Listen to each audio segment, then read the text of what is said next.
والضحى والليل إذا سجى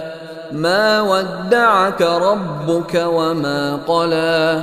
وللآخرة خير لك من الأولى ولسوف يعطيك ربك فترضى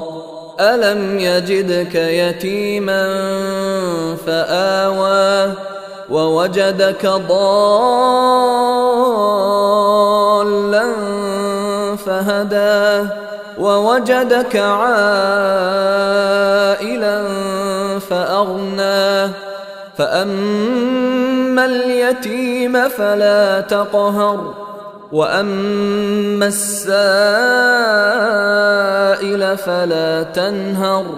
وأما بنعمة ربك فحدث